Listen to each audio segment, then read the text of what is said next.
It's not think about it's a poverty. good thing, but at the same time I don't. Depending on how this is implemented and how the businesses try to go about it, so that they can could end actually. up where...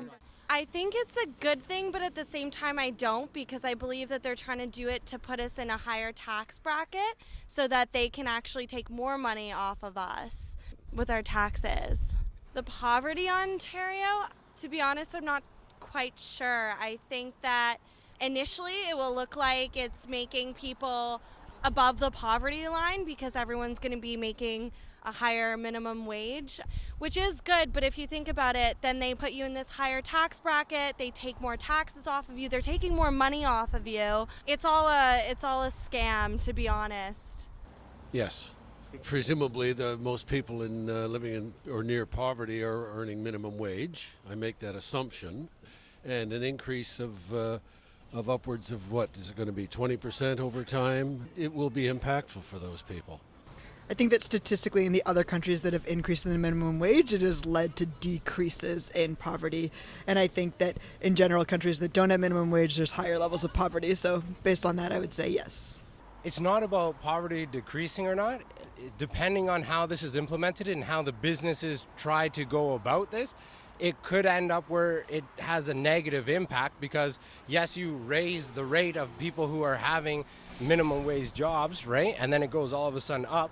But then at the same point in time, because businesses, most of them won't, or a lot of them won't be able to cope with this dramatic increase at such a rapid rate, then they're going to have to all of a sudden close down, which could result in more unemployment. And exactly, so you know what I mean? So at that point in time, you could have a negative impact because the jobs, the rates go up per hour, yes, but then the jobs decrease because the businesses can't afford to do that and maintain that on a regular basis. So in the end, it balances out again, so it may not have an impact and it may not do anything. So only time will tell.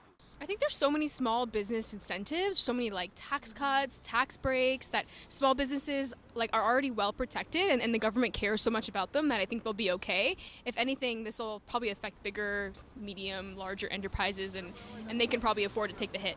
I don't think that's true. I genuinely don't think that it's true that people won't be able to find jobs. I don't think companies or businesses will lay off that many employees. I genuinely don't think that that's true. I think if anything, they will find other ways to compensate for the costs. But I do think that, you know, increasing the minimum wage will reduce poverty. It'll increase the standard of living for so many people in Toronto who are suffering and who can't afford their lifestyle right now.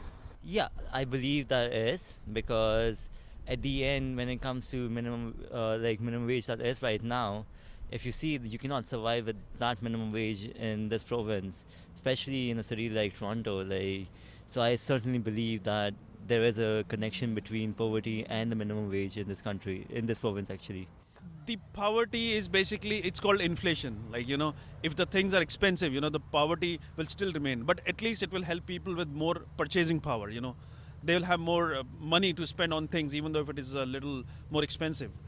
I think it's actually a really good thing. It'll bring more people up to a living wage, especially in cities like Toronto here, and it'll give them more money to spend at other businesses in the community. So I think it's a really positive step.